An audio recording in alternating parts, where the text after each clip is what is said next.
Hey, shalom, shalom, shalom. All right, we're the Anointed House of Saints.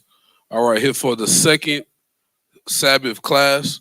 All praise to the Most High, the brother Aharon, the brother Boaz, and Elder Kanash, or Karash, Salaki, Elder Karash, did a Q&A earlier on the channel. All right, and we back at the school, man. We had a beautiful Hebrew summit here in North Carolina, man. Had the elders out, had all the different camps from in the country and out the country, just different Israelites from all over, whether it was in the camp congregation or just somebody who knew there was Israel, man. We was out here celebrating, had an excellent time through the spirit. So we here for our second class. All praise to the Most High. We got some visitors here today. All praise to the Most High. What's your name, brother and sister? Stuart and Sharon. All right, all praises, man. They saw the post on uh, the North Carolina Hebrews Facebook page, and they came out. And we hope to have them here on the Shabbat with us as we continue to move forward. All right, all praise to the Most High. All right, so today's class is called Enduring Affliction. Enduring Affliction. I wanted to get into some doctrine today, but this class I kind of need it, so we put it together. All right, so go ahead and get your pens, your pads, take notes, follow along in your Bibles. It's not going to be too long, but we are going to do a good amount of reading in the book of Job.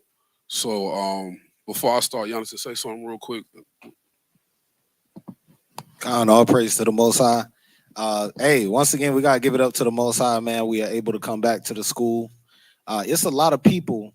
This is something to think about. It's a lot of people that don't have a house to go to, right? It's a lot of people that don't have a home that they can call their own, right? They bouncing from here to there, but the Most High saw fit to allow us to have an actual school, to be able to build something in the community, be able to do things within the community, within the nation, right? Which we're starting to see some of the fruit of that coming to pass. So it's just something to think about, right? And we all go through things, and I think this is what the brother's going into today. We all go through things, but at the end of the day, we can never drop the mission, right? No matter what you're going through, you can't drop the mission, right? Because Christ came here and he died for the nation of Israel. David came here, he suffered the things he suffered, and we're going to read about Job. So just keep that in mind, that we have a place that we can gather, we have a place that we can build, and we're not going to drop the mission. All right? So all praise to the Most High. All praise. If the video's a little choppy today and we're on a hot spot, all right, couldn't get our new internet put in today or yesterday like I wanted to. So Most High willing, we'll get that in next week so we can get back to our crispy, clear video like we had it before. All right. But yes, like the brother said, not too many people could say they got a place of their own. We were used to just going to camp, teaching on the street, and going home. And then we started fellowshipping afterwards, maybe going to dinner or something, just to try to keep the camaraderie up. And then we started having new moons. We was renting a building for that and the different feasts. Now we got our own spot. So we can't do nothing but thank the Most High for that, because not too many people could say within a year and a couple months of organization starting, they got their own building. You know what I'm saying? So that's beautiful. All right. So today's class is Enduring Affliction. Like the brother said, we all go through things when you come into the truth. We're going to get the classic Sirach 2 and 1 to start off, because we already know a lot of times people take their hand off the plow, and I'm going to want that one too. A lot of times people take their hand off the plow because they forget classic precepts like the ones we're about to bring out. And if they didn't forget those precepts, they would understand and expect the things that are coming to pass in their life, right? And we're gonna go through a couple of different reasons for affliction, and I'll probably do a part two because I didn't get to finish this one like I wanted to. I want to go a little bit deeper in it, all right. But once again, I know for me, I know for like Aharon, I know for a fact, when we go through certain things, we turn it into a class because we're trying to figure it out. You see what I'm saying? So with that being said, we're gonna go right into it. Let's start with Sirach chapter 2 and verse 1 in the Apocrypha. All right, this is the book of Sirach, chapter 2 and verse 1. My son, if thou come to serve the Lord, prepare thy soul for temptation. Okay, so the Bible already clearly tells us when you come to serve the Lord, to prepare your soul for temptation. All right. Once again, I say this all the time. When you're in the world, you're doing the things of the world, life can go correct. Life is fine because you're not going into the direction of the Most High, what the Most High has for us. But as soon as you start to serve the Lord, the devil has to distract you in some way, shape, or form to have you thinking, okay, what was different before I started going through this? I wasn't doing this Israelite stuff. Right. I wasn't doing this Bible stuff. I wasn't keeping the Sabbath and all of that. I wasn't doing that. So maybe that's the problem. And the devil tricks a lot of our people in that way. You see brothers start to fall off, going back to what they was doing prior to when they came into the truth or when they came around us or whatever it might have been. Prior to you knowing them as being an Israelite, you can see what they was doing before you met them because they go back to that. Right. Whatever that thing is, right? Before we continue in Sirach 2 and 1, let me get that precept in in Luke. This is the book of Luke, chapter 9 and 62. And Yahushua said unto him, no man having put his hand to the plow and looking back is fit for the kingdom of the Most High. So if you want to be fit for the kingdom, you got to keep your hand on the plow. I need another one, right? You're gonna fall. Everybody knows Donnie McClurkin in here. We all been to church before. What's one of his famous songs that everybody know? We fall down. Right. See? That's great. Hey, man, that was my first gospel CD my daddy ever bought me. He was working third shift, and I came home from school. He was already at work, and it was a Donnie McClurkin. That album was classic too. Classic. He had that Jamaican medley on that joint. That joint was classic, right? But that's a song that we always remember. We fall down, but we get up. We never knew where that song came from, but it actually comes from a biblical reference. Let's read that real quick. The book of Proverbs, chapter 24 and verse 16. For the just man falleth 7 times. So the Bible says a just man is a man that falls 7 times. Go ahead.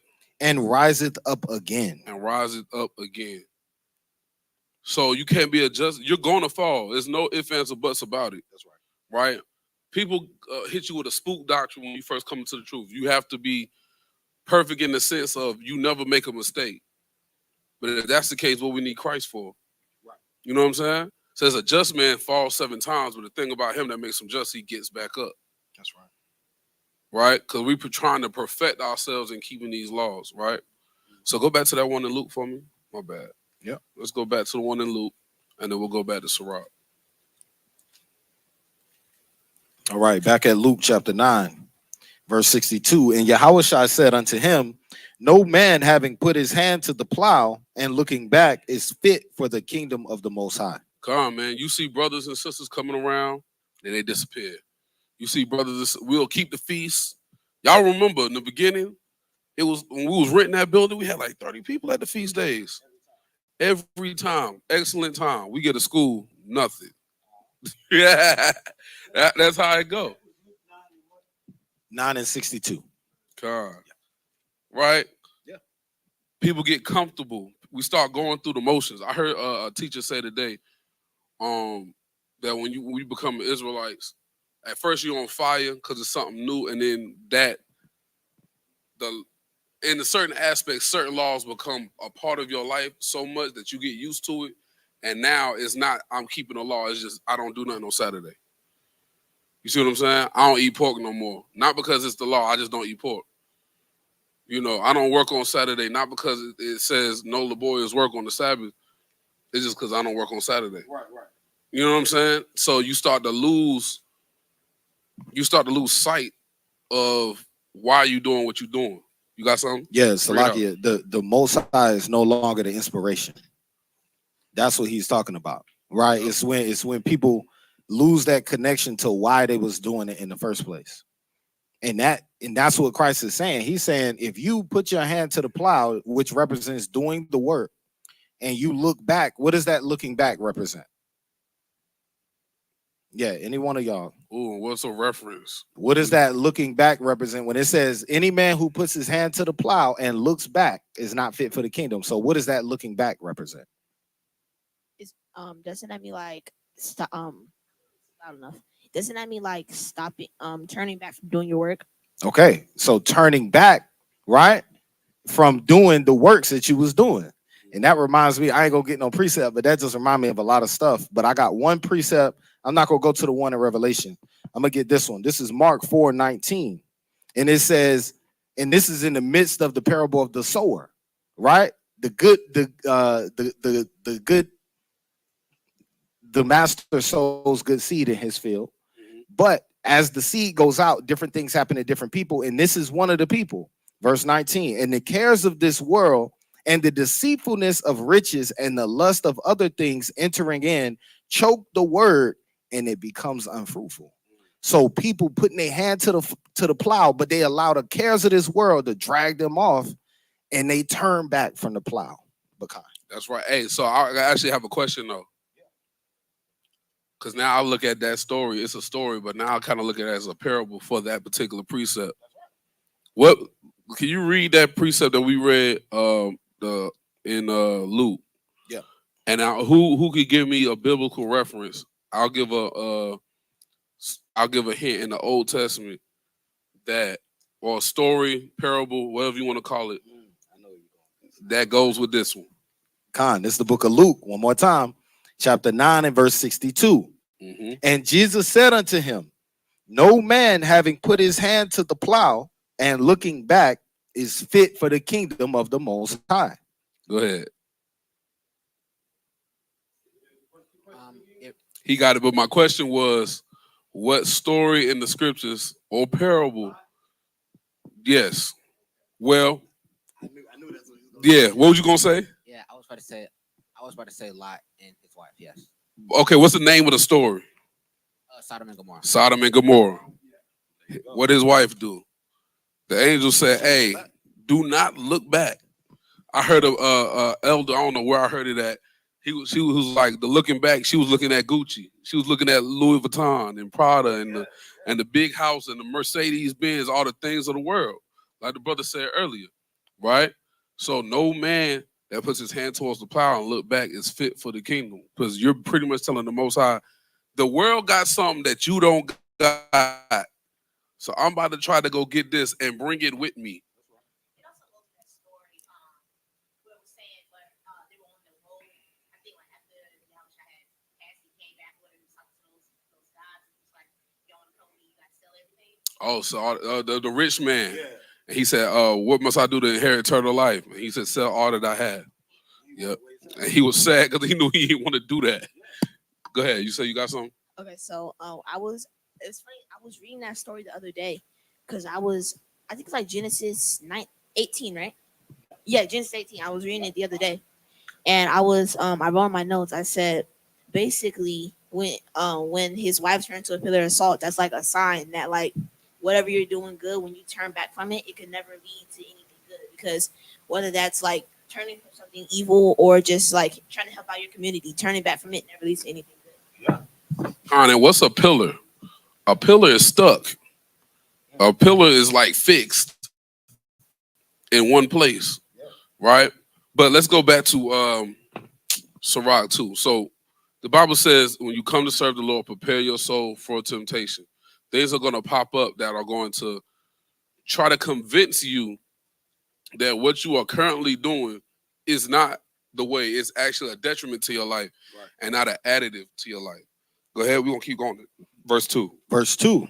Set thy heart aright and constantly endure, and make not haste in a time of trouble. So as soon as, you know, and I see this all the time. If a bill is due or you get into that something going on financially, you make haste to, I got to work on Saturday. I got to, whatever it may be. Like, I'm going to pick up this extra shift. I'm going to go do this. I'm going to go do that. And it's like, all right, so you couldn't do that on Tuesday? Whatever it might have been. Whatever it might have been. Now we know brothers who are scheduled to work on a Shabbat. Like that's their job. You know what I'm saying? They in captivity and their job is making them do that. But as far as, hey, I got to do this, I got to do it. My first thought is this. My first thought isn't to pray. Because we all do it. Like we all panic. You know what I'm saying? We all panic and we think about how we can fix it. And this is where this class came from, because this is one thing I personally do. Something ain't going right, I go right to my own thoughts. Like, well, I could maybe do this, I could do that. Whatever it may be in life. You know what I'm saying? I could do this, I could do that. Well, maybe if I do this different, I could. And it's like, hold up, bro. And I'll go right in my room, close that door, and pray real quick. Malak be crying, banging on the door. I'll be like, hey, look, you got to give me about 2 minutes. All right? Because we gotta get this together. Because I need another preset. I don't even know off the top of my dome, but I gotta get it. Right? Because this is a Dietrich Haddon song. I'm gonna let y'all guess. It's one of his most famous songs. He only had one for a while, and then he started popping later. Yeah, I don't me either, because he getting kind of flamboyant. But let's get Psalm 46 and 10. Psalm 46 and 10. And I'm gonna try to speed through this because we got a lot in Job we gotta go over. So I'm gonna let the brother read the rest of Sirach after we get through this. But this is another song that was a biblical reference to it that we heard a lot, but if we didn't study the Bible, we didn't know it was a biblical reference. Go ahead. It's the book of Psalms 46 and verse 10. Be still and know that I am the Most High. I will be exalted among the heathen. I will be exalted in the earth. So that song used to say, stand still and know that he is God. There's no need to fight, for the battle is not yours, the battle is the Lord's. Right? But that's something that we have to constantly remember. Like, hey, bro, like, I know you trying to fix it yourself. And you call yourself praying and fasting, but you still trying to fix it yourself. But you got to relax and understand I'm God. So whether I do it or I don't do it, that's up to me. There's nothing that you're going to do that's going to make me or break me in this moment. Right? So you can grab some. Right? Yeah. Come. Right? So we got to stand still and know that he's God. I remind myself every day, and it's not something you got to get perfect at that. That's something hard to do, because before the truth, even if you went to church, we really wasn't taught to really trust in God for real. We will sing the song, I will trust in the Lord until I die. We'll sing all those songs. But do we, or do we actually try to figure it out on our own? Right? So we're gonna move on. We're gonna read through verse 5 in Sirach 2, and then we're gonna move on. Sirach chapter 2 and verse 3. Cleave unto him and depart not away, that thou mayest be increased at thy last end. Mm-hmm. Whatsoever is brought upon thee, take cheerfully, and be patient when thou art changed to a low estate. Why? For gold is tried in the fire, and acceptable men in the furnace of adversity. This is why you take it cheerfully. You know you going through a trying phase. You know you going through something that's going to turn you into pure gold. That's the reason why you take it cheerfully. Right? That's the reason why you take it cheerfully. When we used to play football in high school, right? I know people on the other side used to think we were psycho, because our coach used to run us to death. And I use the same psychology on my kids in baseball. I use the same psychology. I run them until they think they about to die. Then I say one more. Then I say one more. And then after a while, they done ran so many sprints, they can't even believe it. Right? And then I play a mind game with them. This is how our coach used to do it. He'll play a mind game with us and be like, act like we're weak or something. Yeah. And then we'll get hyped. Like, what you mean? Now we running 100-yard sprints straight. Yeah. Now I'm about to push through this. And y'all tired yet? No, sir. Y'all sure? No, sir. And then we'll run another sprint. Y'all sure y'all done one more? Now we saying one more. Right? Because we know on Friday night, whoever it is, they are about to get killed. Because they not running like we running. They not doing how we doing, right? That's the same reason why you got to take the affliction cheerfully, because you got to understand, and we're going to go to a precept. Please tell me it's my next precept. Yep, in James 1. Trust the process. You got to trust the process, because we know that it's turning us into something that's going to be able to withstand when everything else is going on in the world. The people who didn't have no faith, they're not going to be able to take it, but we are, right? Let's get that. And here's the reason why. James 1 and verse 2. We're going to read through 4. My brethren, count it all joy when you fall into diverse temptations, knowing this, that the trying of your faith worketh patience. Hey, the diverse temptations ain't for the brothers, the woman with the shape walking down the street half naked. That ain't necessary. That is a temptation, but that's not necessarily the temptation. Maybe the temptation is when your wife ain't acting right and you don't have the energy no more to do nothing. I'm gonna just, you know what? I don't feel like doing nothing for the work no more. I don't feel like doing nothing for the truth no more, because this is a burden on my life so much, and it's on my mind so heavy. That's a temptation right there. A temptation to stop doing the work. A temptation to take your hand off the plow. That is a diverse temptation, right? That's a temptation that Satan wants you to take hold of so he can get you up out the way, right? Is there more on that? Yeah, we're going to read through verse 4 a lot. But let patience have her perfect work. Now, it said, whatever's brought upon you, take cheerfully, right? And be patient when thou art changed to a low state. It said, let patience, in James, it said, let patience have her perfect work. Like he said, trust the process. My first day of football practice, I thought I was going to die. And every week, although I was still about to die, it felt like, at least during the summer months, it got easier and easier and easier. College, I went to a HBCU, and I was in the marching band. You go through band camp, you're about to die, especially if you're on the drum line. You on that pavement at 5 a.m., and you ain't leaving, you ain't hitting your bed till 3 a.m. You got like an hour to sleep, you back on the pavement. You see what I'm saying? But guess what? After the first 2 weeks, you chilling with your friends. After the 3 a.m., it's like, all right, we back at 5. It don't even matter. You know what I'm saying? And then band goes through, and then now you good, right? You got to trust the process, right? So read that part one more time. But let patience have her perfect work, that you may be perfect and entire, wanting nothing. Keep going. If any of you lack wisdom, let him. Oh, that's 5. My bad. Okay, right? So we got to let patience have our perfect work. Let me get Proverbs 3 and 11.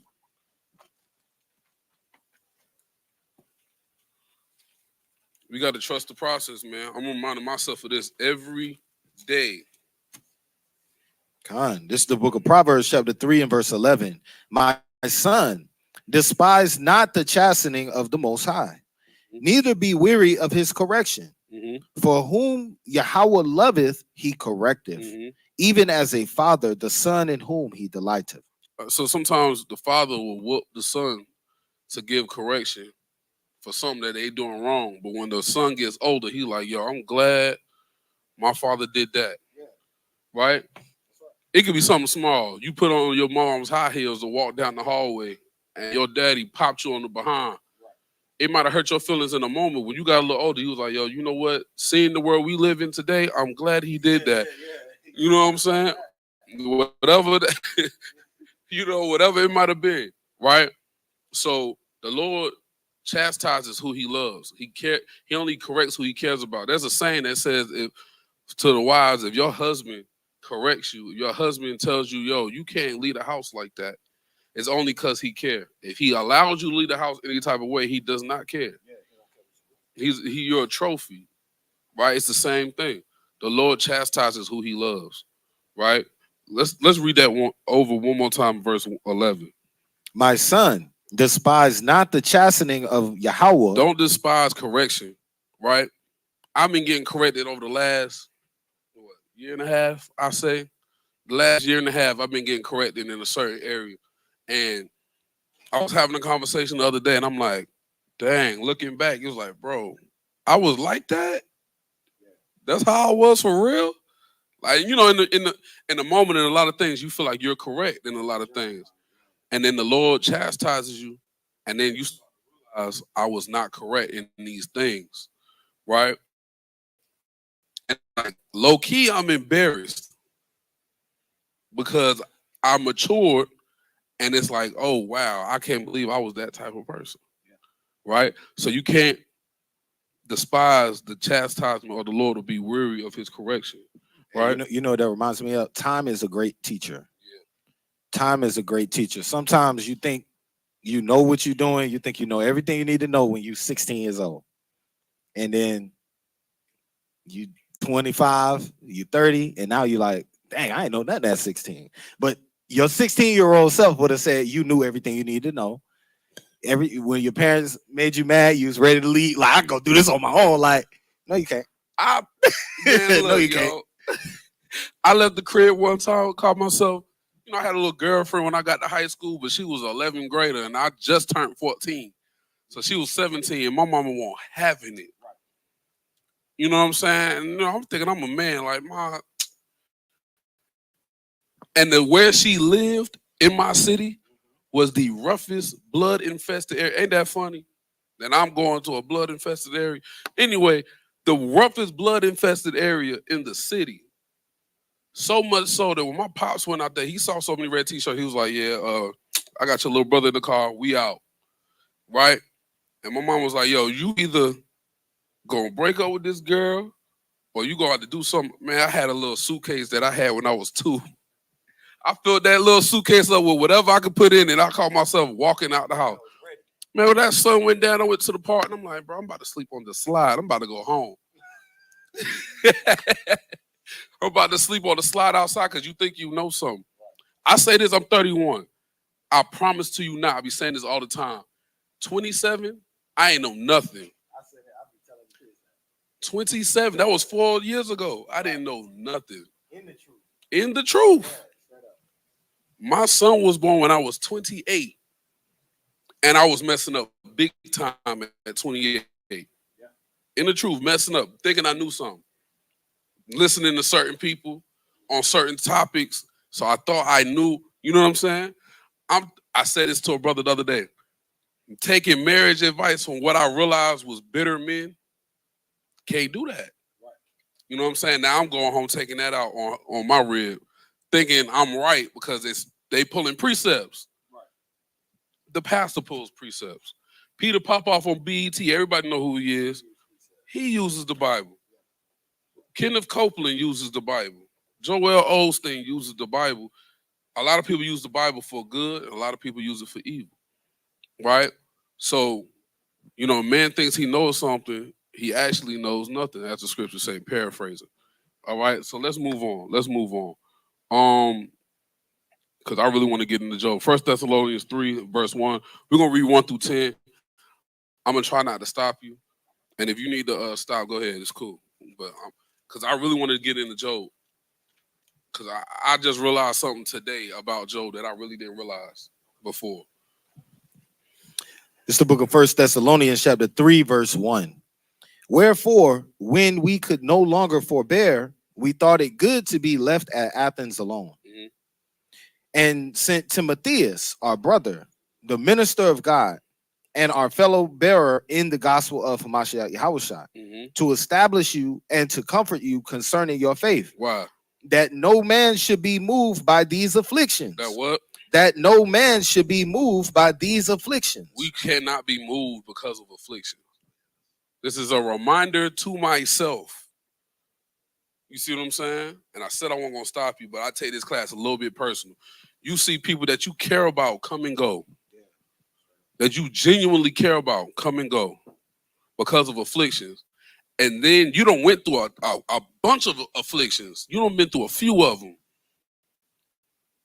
A few afflictions. And you got through them things and you kept going. But then, quiet as it's kept, when you see people you care about keep leaving and leaving and leaving and leaving and leaving, that becomes an affliction in itself.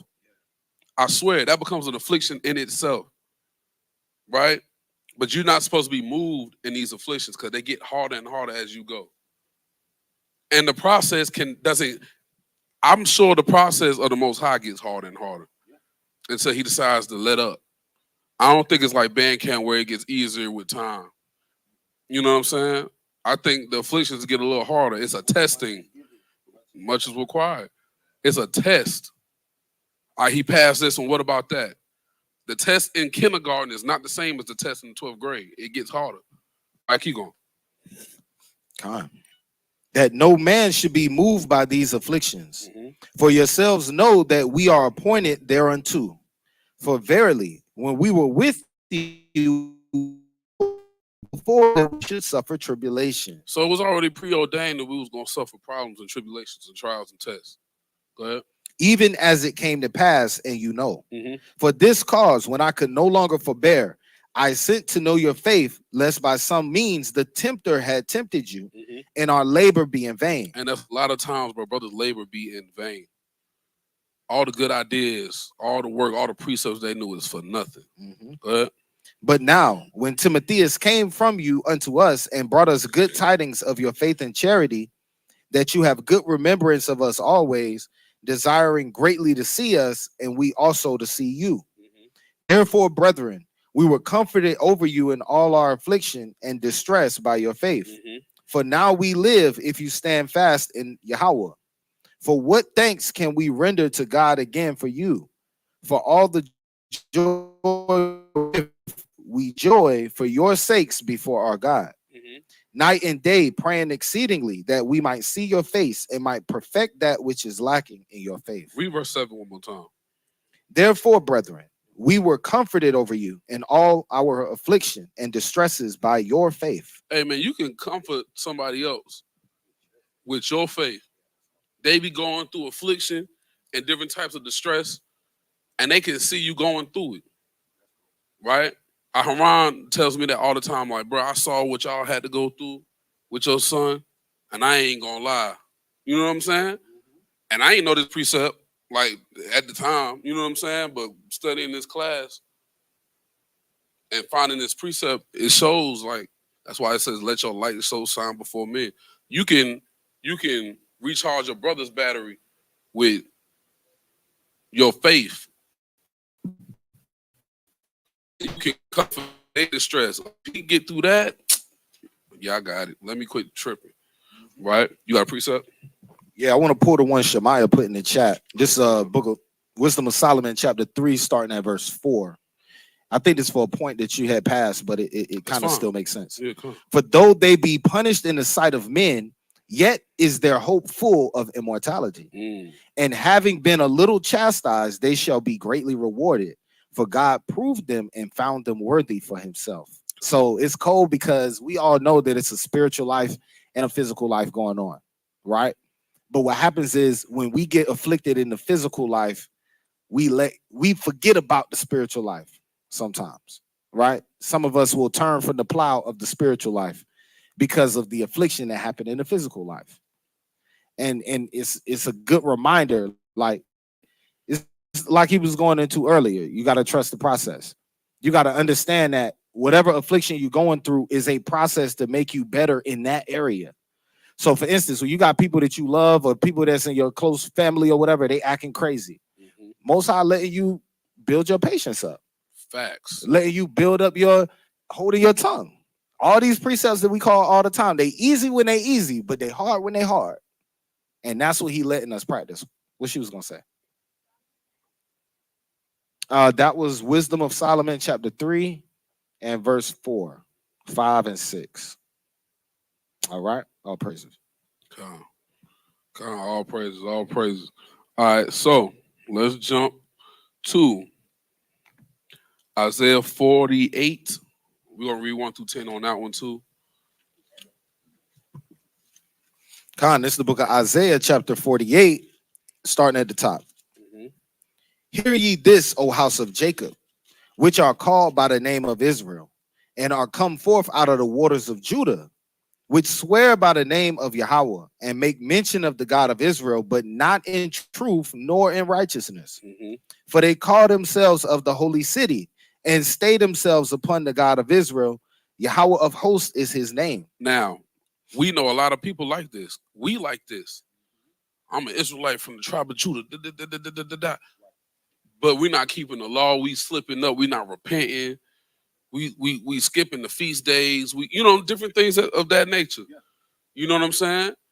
And that's why the Lord says, "Will swear by the name of the Lord, make mention of the God of Israel, but not in truth nor righteousness." Man, some of us just boast in the fact that we are Israelite. We do that. We waiting for, man. I'm gonna do a class on this one. On this, just in general, we be waiting to cut a Christian so bad, but we are on the same level as them. A lot of us, we not letting our light shine in them. We just ready to cut them to show you didn't know this about the Trinity. Like, it's like, okay, Right. but y'all going to the same place when the Most High send His Son back. Right. If that's the case, you see what I'm saying? But keep going. Verse 3, I have declared the former things from the beginning, Mm-hmm. and they went forth out of my mouth, and I showed them. I did them suddenly, and they came to pass. Because I knew that thou art obstinate, and thy neck is an iron sinew, and thy brow brass. Mm-hmm. I have even from the beginning declared it to thee. Before it came to pass, I showed it thee. Lest thou shouldest say, mine idol hath done them, and my graven image and my molten image have commanded them. Mm-hmm. Thou hast heard, see all this, and will not ye declare it? I have showed thee new things from this time, even hidden things, and thou didst not know them. So like, I don't know why I wrote 1 through 10, but we're gonna end on that one. We're gonna end on that one. I don't know why I wrote 1 through 10. I might have been typing. No. You want to jump down to 9 and 10 is good. All right, let's read it. Yeah. Starting at verse 9. Yep, you're right. Go ahead. For my name's sake, I will defer my anger, and for my praise will I refrain for thee that I have cut thee off. It was 9 through 11. There we go. Go ahead. Behold, I have refined thee, but not with silver. I have chosen thee in the furnace of affliction. So this is going back to Sirach chapter 2, right? For the Lord's name's sake, because he's not a man that he shall lie, right? So for his name's sake, he hasn't cut us off, but he has refined thee.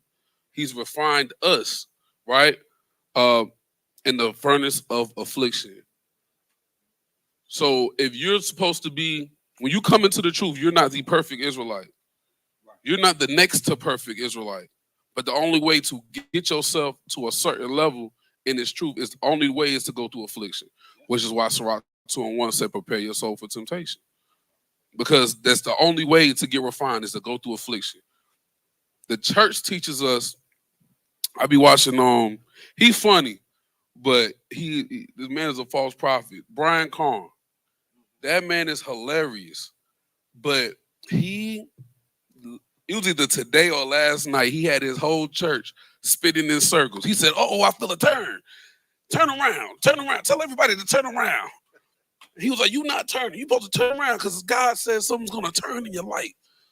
It's like, so you telling me standing up in a building and spinning in circles is showing the Most High that I'm ready for a turnaround in my life? The church teaches us that we are supposed to, there's a name for that doctrine. It's not prosperity doctrine, but you're supposed to receive everything and do nothing. Yeah. You know what I'm saying? I forgot what the name was. Like the name it, claim it. Yeah. You do nothing but receive everything. Like the Most High is a genie in a bottle. You just rub him when you need him. Ask for what you want, he give it to you. As long as you believe, you believe in the genie in the bottle. As long as you believe that the genie exists, you get what you want, and that's not what the Most High is saying at all, right? How we show that we fit for the kingdom is going through those afflictions, taking them cheerfully, being refined, and being better when we come out. That's how we get the kingdom, not by saying turn it around and turning in a circle 15 times, right? Let's go to no, do we finish verse 11? Verse 11. Yeah, let's read that. For mine own sake, even for mine own sake will I do it. For how should my name be polluted? and I will not give my glory unto another. So because the Most High's name can't be polluted, he's not going to turn us loose. He's not going to cut us off, but he's going to refine us and make us better. Right?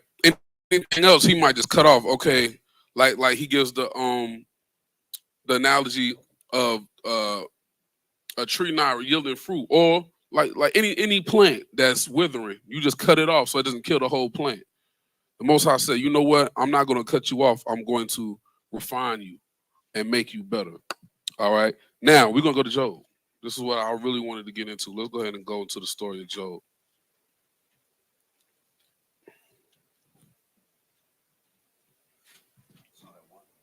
Yeah, I can't go find Job. There we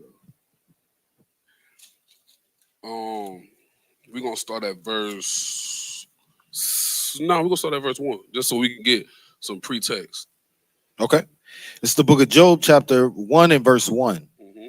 There was a man in the land of Uz whose name was Job, and that man was perfect and upright, and one that feared God and eschewed evil. And there were born unto him 7 sons and 3 daughters. His substance also was 7,000 sheep, 3,000 camels, 500 yoke of oxen, 500 she-asses, and a very great household. So that this man was the greatest of all the men of the east. So Job was a great man. The Bible said he was perfect and upright, kept the commandments of God. Now, the church teaches us, once again, the naming and claiming doctrine. If you have faith, you ask, he gonna give it to you. You don't have to do no works, none of that. And if you ain't getting what you want, it's because you're not giving your 10% to the pastor and you're not doing something else, right?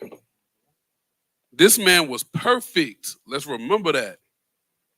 This kills that whole thought process of what the pastors was teaching us all this time. Yeah. This man was perfect, and we about to read of the afflictions of this man. The Most High gave him a great multitude of things, of worldly possessions, children, all of this, because he kept the commandments of the Lord. Right, so let's read starting at verse 6. Verse 6. Now there was a day when the sons of God came to present themselves before Yahweh, and Satan came also among them. Real quick point on that. Yep. This shows you that Satan has to report to the Most High before he can do anything. So he's not at odds necessarily with the Most High. He at odds with you, but he doing what the Most High told him to do. Exactly. Right? Exactly. Verse 7. And Yahweh said unto Satan, whence comest thou? Then Satan answered the Lord and said, from going to and fro in the earth, and from walking up and down in it. And Yahweh said unto Satan, hast thou considered my servant Job, that there is none like him in the earth, a perfect and upright man? Showing that the Lord chose Job for these afflictions. He could have said anybody. That's right. He could have said that wicked brother down the street who don't keep none of my law, statutes, commandments, go get him. Right? Yeah. He didn't do that. Go ahead. A perfect and an upright man, one that feareth God and escheweth evil. Then Satan answered the Lord and said, doth Job fear God for nothing, for naught? Hast not thou made a hedge about him and about his house and about all that he hath on every side? Thou hast blessed the work of his hands, and his substance is increased in the land. But put forth thine hand now and touch all that he hath, and he will curse thee to thy face. And that's the whole goal of Satan. Right. Now, him cursing God to his face is the equivalent of he's going to leave the truth. He's going to start eating pork again. He's going to, whatever the thing may be, right. He's not going to read his Bible no more. He's not going to believe in you no more, whatever it may be. This one was, he's going to curse you to your face, God, watch. The devil's or Satan's whole plot employ is to make you contrary to God. Right? You can keep going. Verse 12. And the Lord said to Satan, behold, all that he hath is in thine power. Only upon himself put not forth thine hand. So Satan went forth from the presence of the Lord. And there was a day when his sons and his daughters were eating and drinking wine in their eldest brother's house. And there came a messenger unto Job and said, the oxen were plowing and the asses feeding beside them, and the Sabians fell upon them and took them away. Yea, they have slain the servants with the edge of the sword, and I only am escaped alone to tell thee. While he was yet speaking, there came also another and said, the fire of God is fallen from heaven and have burned up the sheep and the servants and consumed them, and only I am escaped alone to tell thee. While he was yet speaking, there came also another and said, the Chaldeans made out 3 bands and fell upon the camels and have carried them away. Yea, and slain the servants with the edge of the sword, and I only am escaped alone to tell thee. While he was yet speaking, there came another and said, thy sons and thy daughters were eating and drinking wine in their eldest brother's house, and behold, there came a great wind from the wilderness, smote the 4 corners of the house, and it fell upon the young men, and they are dead. And I only am escaped alone to tell thee. Then Job arose and rent his mantle and shaved his head and fell down upon the ground and worshiped, and said, naked came I out of my mother's womb, and naked shall I return thither. The Lord gave, and the Lord have taken away. Blessed be the name of the Lord. Okay, let's see who's listening. What has Job lost so far? A lot of his stuff. Hold on, let's get a mic back there. Take him that mic. Turn it on for the brother. Make sure it's on. He's lost cattle. He was wealthy. He's lost pretty much everything he had. Yeah. If I'm not mistaken, if you continue to read, he loses it. He end up with boils and whatnot. Yeah, we're going to read it. Yep. But so far, what did he lose? Yeah. Uh-huh. His oxen. His servants. Yep. Servants, the sheep. Yeah. Okay, so he's lost all these things so far. Now, what did he do? Let's read verse 20 again. Verse 20. And Job arose and rent his mantle and shaved his head and fell down upon the ground and worshipped, and said, naked came I out of my mother's womb, naked shall I return thither. The Lord gave, and the Lord have taken away. Blessed be the name of the Lord. How many of us fall to the ground and just worship when something like this go on? It be stuff less than that. That's not what's on our mind. Right. We don't even have oxen. Do you know how much oxen cost? I be thinking about this. You know, I want me a nice size house one day, most I willing. Because I want to be able to have like cattle and stuff like that for the things that are to come. You know what I'm saying? I be thinking about these things. And then you look online and you see how much a cow and horses and all that cost. Just one cow. Bro, I want one of them big horses like on the Budweiser commercial. The one that's like, man, do you know how much one of them joints costs? First of all, how I'm getting up there. That's first and foremost. Hey, like, you know how much hay they eat? My uncle is a horse connoisseur type of guy. He wants some. So he looked up how much the horseshoes cost, how much the hay costs, how much, if you don't have the land, how much it costs to like store a horse and all of that stuff. He said like the horseshoes are like four bands and you got to change them like multiple times a year. That's enough to say, forget it for me, right? So he lost all his cattle. He's lost children. He's lost servants. That means he's lost workmen. You know what I'm saying? So now your operations is different. And he falls on the ground and worship. Now, here go us. We forgot a bill coming out that's on our pay or something. And they take $75 out of our account. We like, man, forget it. Right? That's how we look at it. But Job fall on the ground and worship. Let's keep that in mind. Let's keep going. Chapter 2. Straight up. Verse 22. In all this, Job sinned not, nor charged God foolishly. Chapter 2. Again, there was a day when the sons of God came to present themselves before the Lord, and Satan came also among them to present himself before the Lord. And the Lord said unto Satan, from whence comest thou? And Satan answered the Lord and said, from going to and fro in the earth, and from walking up and down in it. And the Lord said unto Satan, hast thou considered my servant Job, that there is none like him in the earth, a perfect and an upright man, one that feareth God and escheweth evil, and still he holdeth fast his integrity, although thou movest me against him to destroy him without cause. So that's all right there. You gotta have integrity. That's what it's called when you constantly endure integrity. Matter of fact, Kakaria, do me a favor. Open another tab on the computer real quick. Just open another tab. Type in integrity.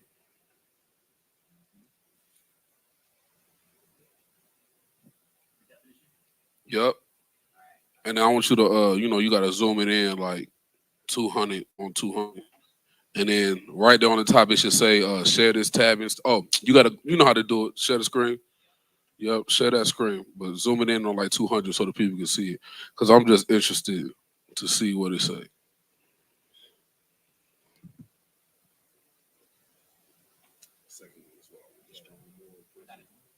You got it? All right.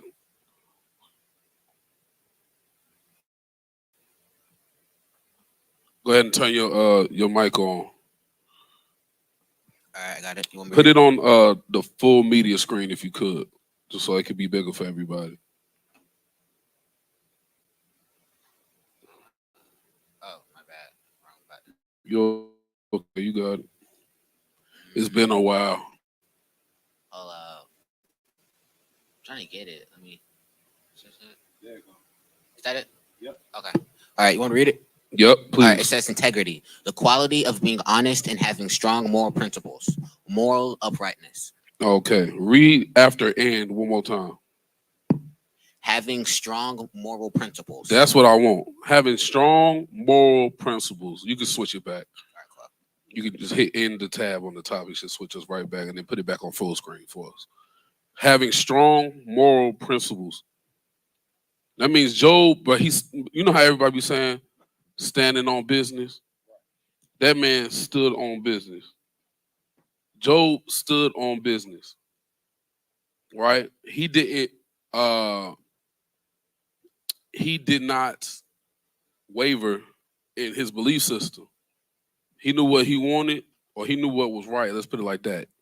Job knew what was right, and he refused to go away from that. But let's keep going. Hey, and I'm gonna come back to that blessed be the name of the Lord too. So y'all tab that in your notes because I want to tell everybody how to say that in the Hebrew. I think that's something we could practice. You know what I'm saying? When we going through things, just get that into your psyche. Like, yo, blessed be the name of the Lord. Man. Like, right. All right. Back at verse 4.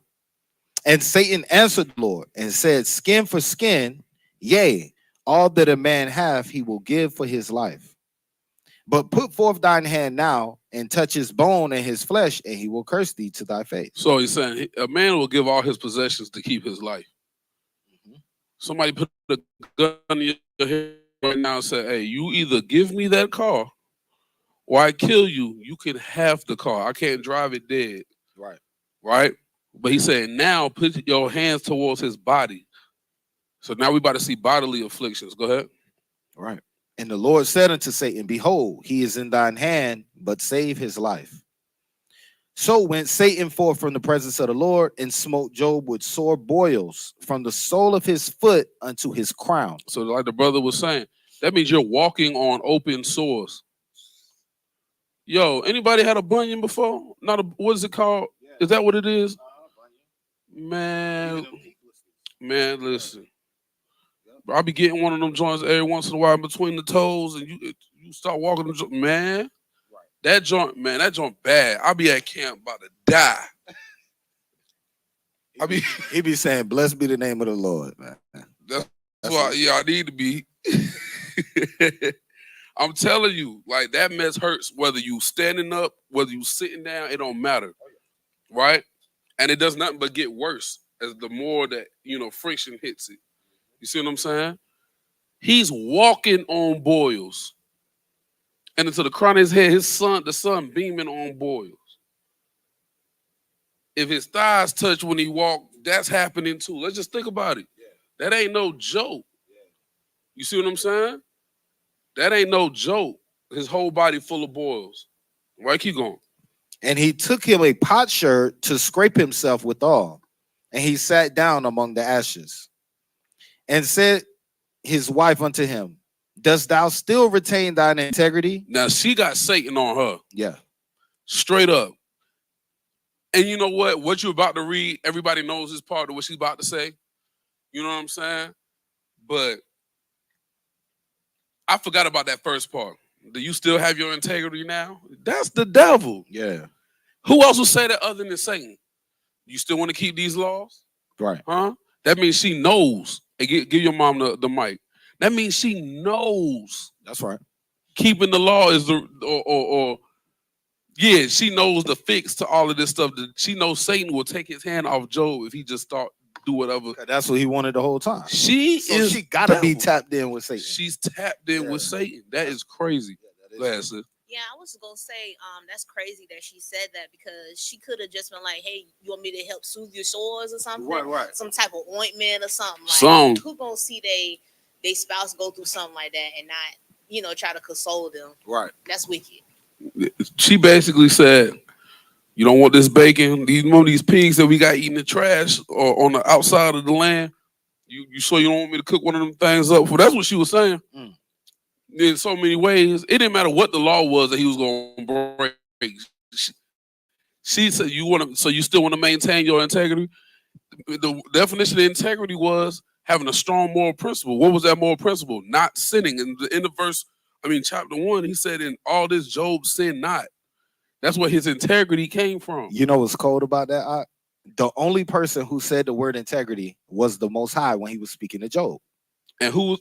No, he was speaking to Satan. Yeah, when he was speaking to Satan. That's the only time the word integrity came out.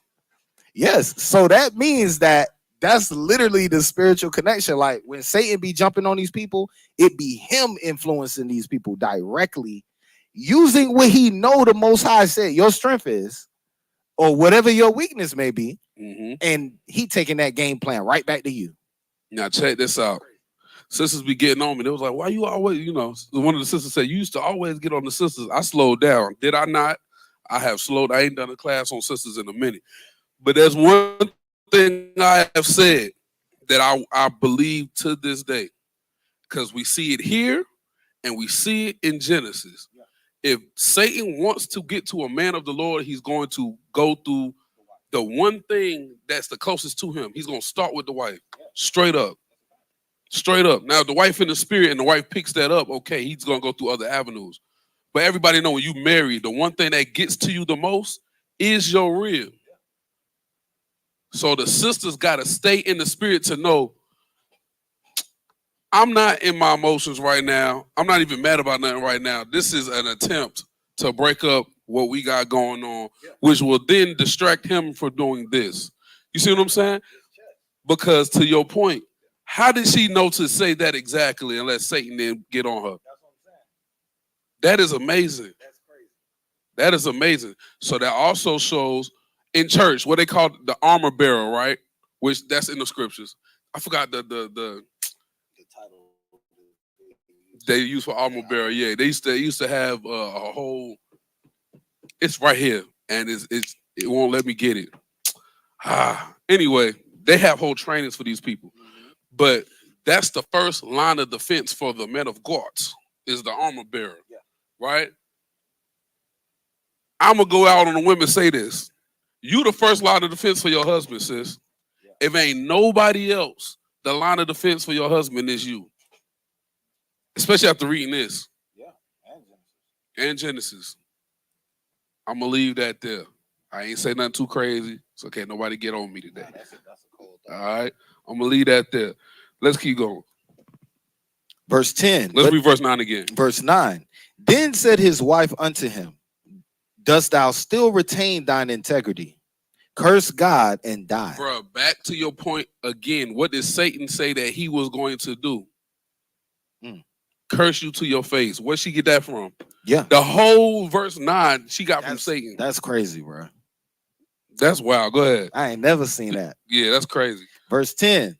But he said unto her, Thou spakest as one of the foolish women speaketh. What? Shall we receive good at the hand of God, and shall we not receive evil? In all this did not Job sin with his lips. Still didn't sin with his lips, right? And he had to rebuke her.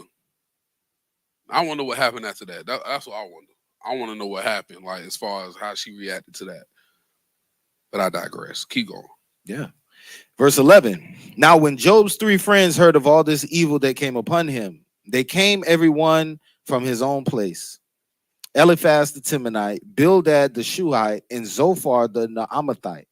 And they made an appointment together to come to mourn with him and to comfort him. Those are real friends. Yep.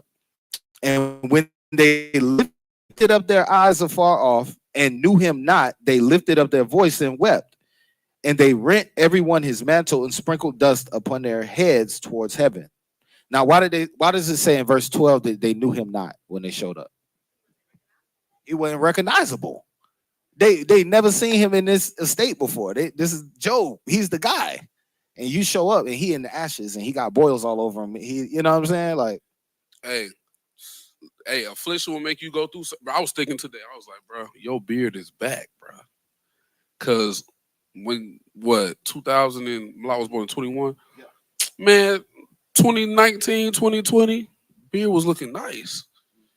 Then when my son was born, we had to spend all the months in that hospital, boy. I was looking like I was crazy. You know what I'm saying? I was unrecognizable to myself. You know what I'm saying? So, I mean, affliction will put you through those things, but I want to get a verse that will go with Job's friends. In Job chapter 2 and verse 11. Give me Sirach 37 and we might want to start at 11. Let me see. Because the Bible is telling you what Job was blessed beyond measure. Mm-hmm. He had the cattle, he had the children, he had the land, and he had okay, so we don't want to start at 11. Nah, we're gonna start at 12. Yeah, and then he had real friends. Let's read that. This is the book of Sirach, chapter 37 and verse 12. Mm-hmm. But be continually with a godly man, whom thou knowest to keep the commandments of the Lord, whose mind is according to thy mind, and will sorrow with thee if thou shalt miscarry. Hey man, these your boys checking up on you, whatever it may be. They're just listening to you. That probably helped Job continue on. Yeah. You know what I'm saying? Real friends help you continue on. It doesn't make you want to give up more, right? Let's keep going. Let's read verse. We had chapter 3, right? Still chapter 2, but we can jump down to chapter 3 if you're ready for it. Yeah, I think we're ready for it. Verse 1 in chapter 3. After this, Job opened his mouth and cursed his day. And Job spake and said, Let the day perish wherein I was born. Now, after reading this, now I know that we was not taught correctly on right. on the birthday topic per se. Mm-hmm. I'll leave it there. I don't want nobody to get out of hand. Mm-hmm. We will do a class on that before y'all get carried away. I know one of y'all birthday tomorrow. You was going to Party City. All right, let's read. Let the day perish wherein I was born, mm-hmm. and the night in which it was said, there is a man-child conceived. Mm-hmm. Let that day be darkness. Let not God regard it from above, neither let the light shine upon it. Mm-hmm. Let darkness and the shadow of death stain it. Let a cloud dwell upon it. Let the blackness of the day terrify it. As for that night, let darkness seize upon it. Let it not be joined into the days of the year. Let it not come into the number of the months. Lo, let that night be solitary. Let no joyful voice come therein. Mm-hmm. Let them curse it that curse the day, who are ready to rise up their morning. Let the stars of the twilight thereof be dark. Let it look for light, but have none. Neither let it see the dawning of the day. Because it shut not up the doors of my mother's womb, nor hid sorrows from mine eyes. Why did I not from the womb? Why did I not give up the ghost when I came out of the belly?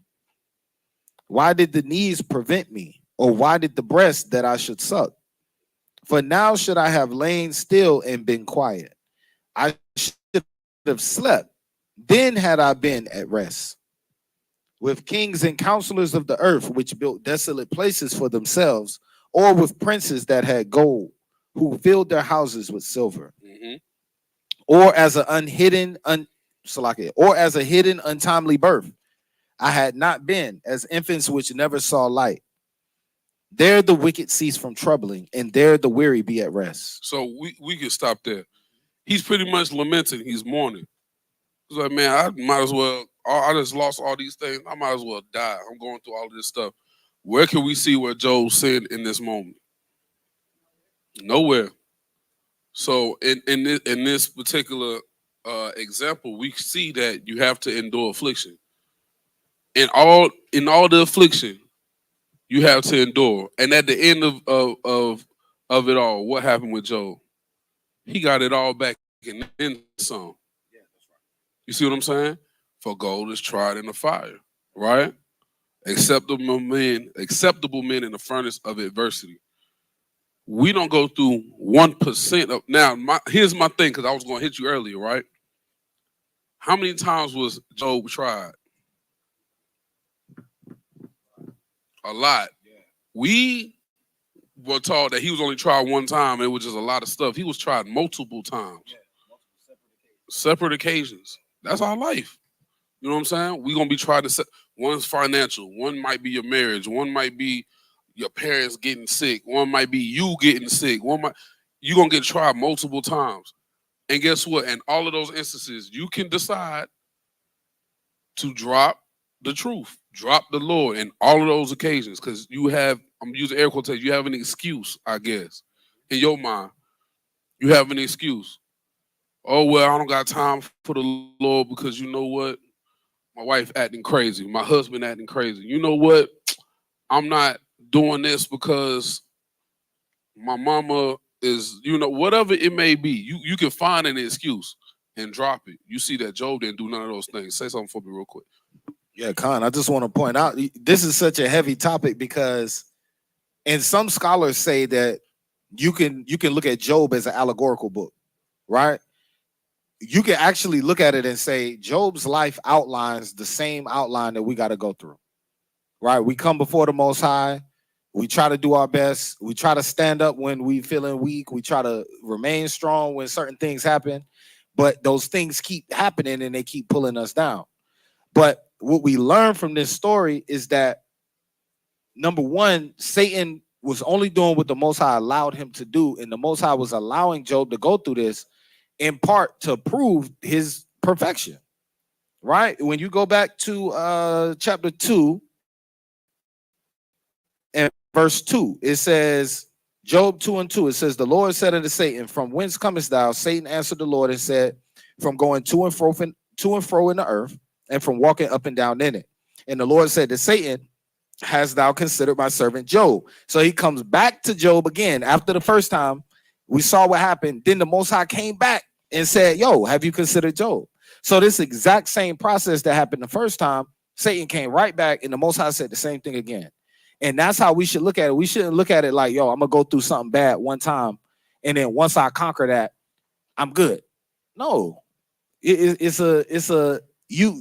basically signing up for the rest of my life. I'm gonna be fighting these spiritual battles, but that's why the scripture says that we have to put on a full armor of God, man, because that's the condition of the battle, as Aharon always goes into. That's the condition of the battle. We signed up for this, right? Let me get Hamashiach Yahushua says something about this, and I just quoted it for a paper I'm writing at school. Let me pull this up real quick.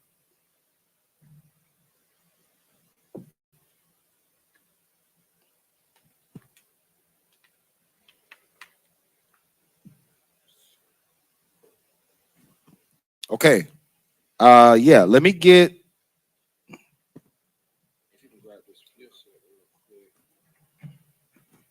Give me Luke 14:28. Right? Because we looking at the spiritual world as if it's about to be a cakewalk. Oh, all I gotta do is keep these commandments. And then something else you said earlier. It's cold because a lot of brothers will say, the Lord called me from the womb, right? Basically call themselves a prophet. And then 3-4 years later, something bad happened, they leave the truth. Do that make you a false prophet? We gotta be careful. So we gotta be thinking about it like, yo, I'm in this thing for the long run. If the Most High really called me from the beginning, it's nothing that can happen in my life that's gonna make me leave this truth. Man. And we gotta make our mind up. And it's difficult, bro.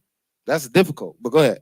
Con, you want 14 and 23? Yeah, 14:28. Con, this is the book of Luke, chapter 14 and verse 28. For which of you, ooh, good one. For which of you intending to build a tower, sitteth not down first and counteth the cost, whether he has sufficient to finish it. Hey, sometimes when you go into you don't even go into certain stores knowing I ain't got no business in that store. Right. I ain't got no business. You gonna be like that dude on Instagram that my rib was showing me. Like he just go to all these expensive stores and they be like, yeah, that's gonna be $10,000. They be like, yeah, that ain't bad. No, Goodwill, you got $27. Right? You can't buy nothing in that store. Well, we need to come to the spiritual world that same way. If I'm not willing to count the cost and say, yo, I'm putting myself in a situation where now the Most High is going to unleash Satan to tempt me and try me, right? In order for me to become better. If I'm not in a position where I want to go through that, you might want to rethink going into this store. Rethink coming into this walk. That was Mark. Luke 14 and 28. Right? So, that's all I'm going to say on that.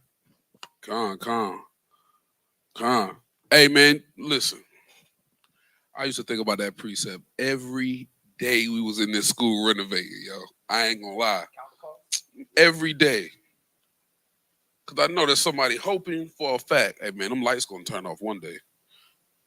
There's gonna be a chain on the door. Something. You know what I'm saying? Hey, man, all praises. All right. So we're gonna go to the book of Psalm chapter 119.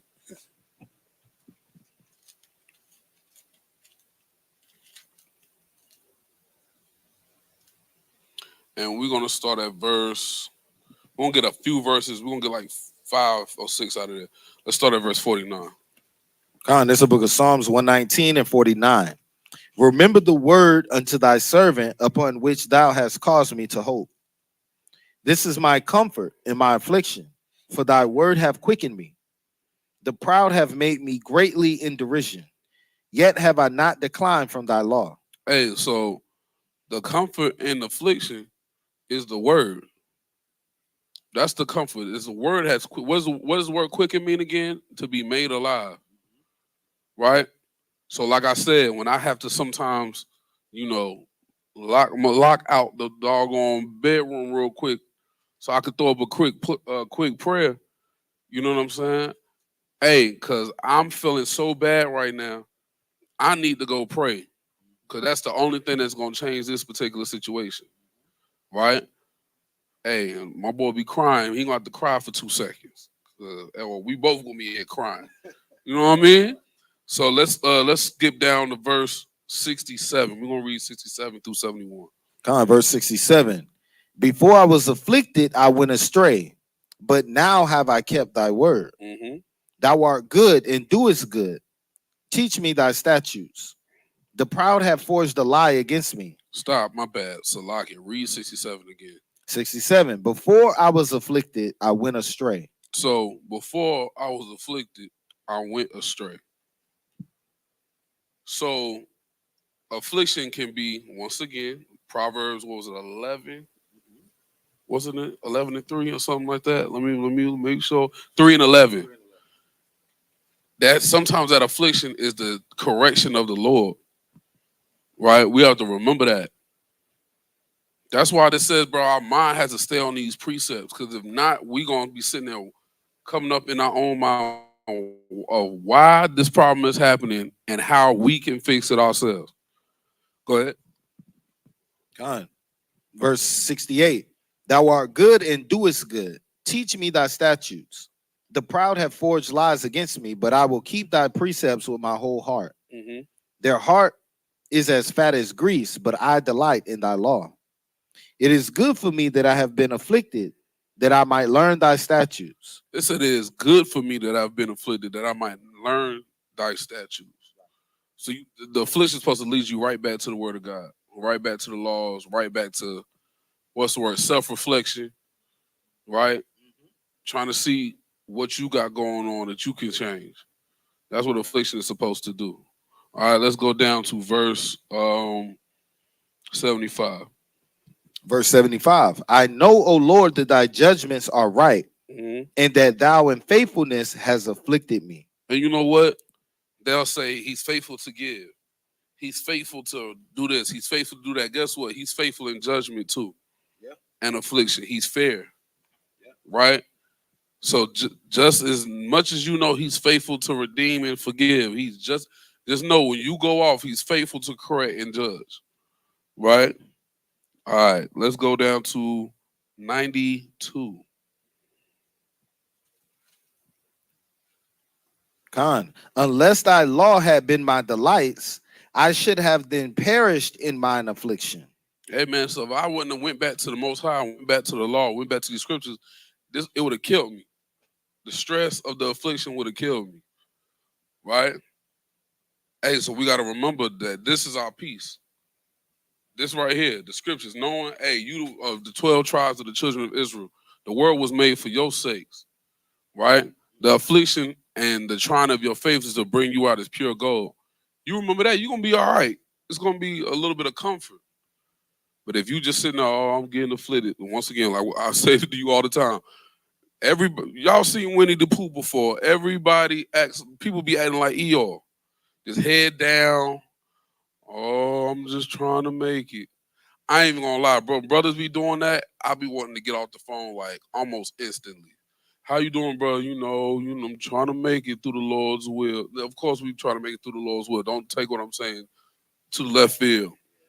But it's never like I'm fine, brother. I'm blessed. 'Cause in the grand scheme of things, that's what we are.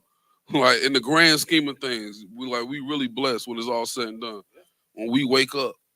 But brothers want to go, I'm trying to make it. I'll be like, yep, this is about to be a short conversation. Because you about to drain my battery. Right. And it ain't about to happen.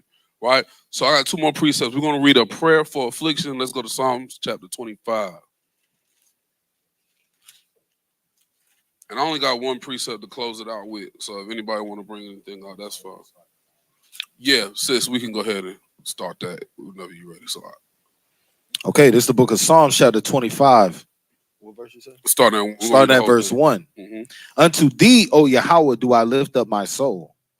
O my God, I trust in thee. Let me not be ashamed. Let not mine enemies triumph over me. Yea, let none that wait on thee be ashamed, and let them be ashamed which transgress without cause. Show me thy ways, O Yahweh. Teach me thy paths. Lead me in thy truth and teach me, for thou art the God of my salvation. On thee do I wait all day. Remember, O Yahweh, thy tender mercies and thy loving kindness, for they have been ever of old. Remember not the sins of my youth, nor my transgressions. According to thy mercy, remember thou me for thy goodness' sake, O Lord. Good and upright is Yahweh. Therefore will he teach sinners in the way. The meek will he guide in judgment, and the meek will he teach his way. All the paths of Yahweh are mercy and truth unto such as keep his covenant and his testimonies. For thy name's sake, O Lord, pardon mine iniquity, for it is great. What man is he that feareth the Lord? Him shall he teach in the way that he shall choose. His soul shall dwell at ease, and his seed shall inherit the earth. The secret of the Lord is with them that fear him, and he will show them his covenant. Mine eyes are ever towards the Lord, for he shall pluck my feet out of the net. Turn thee unto me, and have mercy unto me, for I am desolate and afflicted. The troubles of my heart are enlarged. Oh, bring thou me out of my distresses. Look upon mine affliction and my pain, and forgive all my sins. Consider my enemies, For they are many, and they hate me with cruel hatred. Oh, keep my soul and deliver me. Let me not be ashamed, for I put my trust in thee. Let integrity and uprightness, I'll read that one more time. Let integrity and uprightness preserve me, for I wait on thee. Redeem Israel, O God, out of all his troubles. God, man. And hey, you know, the scriptures have multiple prayers for different things, right? Like the brother prayed earlier. The scripture that we brought out, that we said in the Hebrew about not letting the Most High Spirit be taken from us, right? That's Psalms 51, if I'm not mistaken, right? That's Psalms 51, right? Now, I got one last precept, and anybody who got anything they want to bring out, y'all can bring it out. Let's get Romans 12 and 12. You want to read it, Kakari? Read that.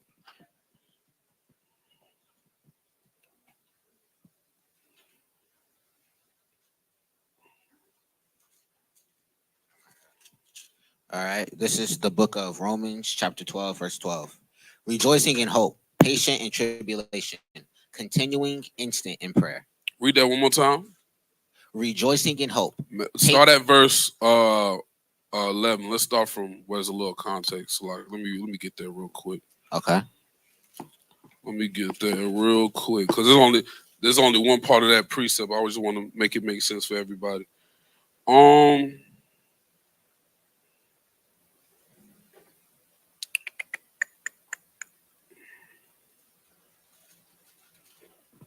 Let's just start at verse 10. Just Okay. for a little context. It says, be kindly affectionate one to another with brotherly love, in honor preferring one another, not slothful in business, fervent in spirit, serving the Lord, rejoicing in hope, patient in tribulation, continuing instant in prayer. So we're supposed to be patient in tribulation. That's the whole thing. That's why this class is called Enduring Affliction. We got to be patient in tribulation, right? Because different things are going to try us. I got another one. I'm about to pull it. Salaki. Let me get one more, and then we're gonna end it. All right, we're gonna end it. Give me the book of 1 Peter chapter 4 and verse 12. No, I should have bought the long light. I don't know what I was thinking. All right, I'm there. Yeah, read it. You got it. Okay, 1 Peter 4 and 12 reads, Beloved, think it not strange concerning the fiery trial which is to try you, as though some strange thing happened unto you. So, man, you can't think there's something strange about this temptation after reading the first 3 chapters of the book of Job, right? Nothing strange is happening to you, right? It's not. You can't think it's strange like, oh, this only happened to me. Job's story showed us that he lost everything you can lose. He lost material possessions. His wife started tripping, and he lost his children, and he had bodily affliction. What else can you lose, in my opinion? Family, your worldly possessions, your health, and your children. And then people wonder why he said, I might as well not been born, right? So we can't think it's strange of the afflictions that come up on us like something strange is happening to us, like it's only happened to us, right? Keep going on that.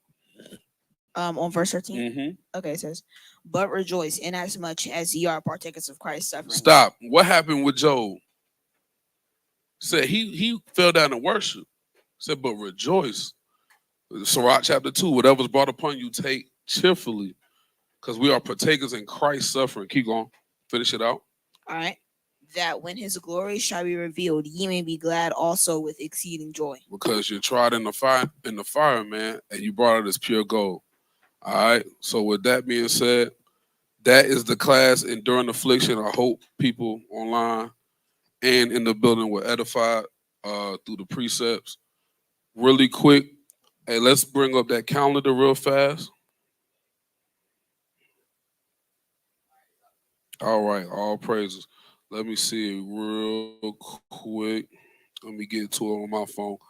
All right, so the next new moon is October 12th. We will be right here. All right, we would love to have y'all. Next new moon, we'll be right here October 12th in the building. All right, fellowship, and we're gonna have a class, and we're gonna eat the whole 9 yards. All right, new moon after that would be November 1st. New moon after that is December 1st. But what I really wanted to holler at y'all about, Feast of Dedication or Hanukkah, right, will be right here. All right. So we'll put it out for everybody to send their arms in for their spot in the building. No, we don't sell feast days, but we got to make sure we got food for y'all. All right. And a building with lights and internet and all that stuff for y'all. So send in your arms, Baba Kasha, so we can continue to do this work. We want everybody here. Feast of Dedication, December 26th. All right. We're going to talk about the rededication of the temple, man. All right.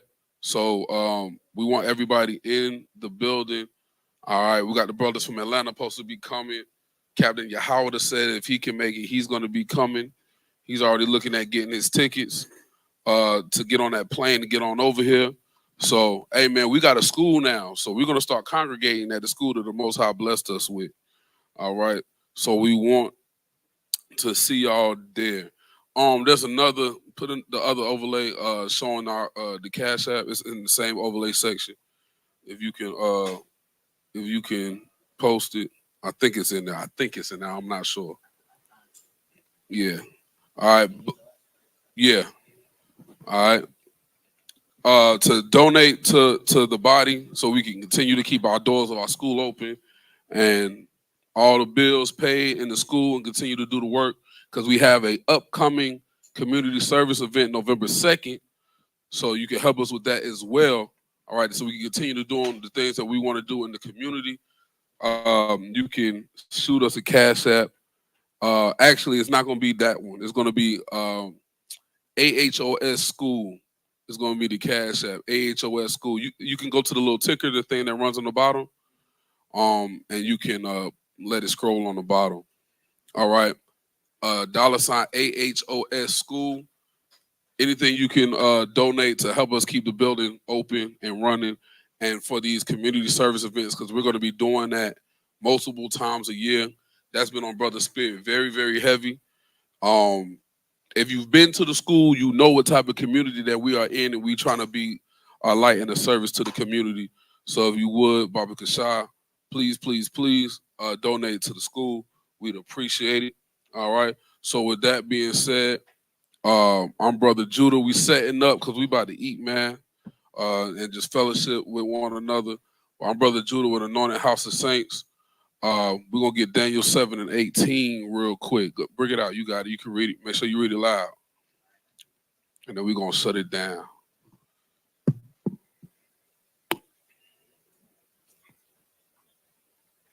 You're right, Ahran. Who wants locks on the doors, man?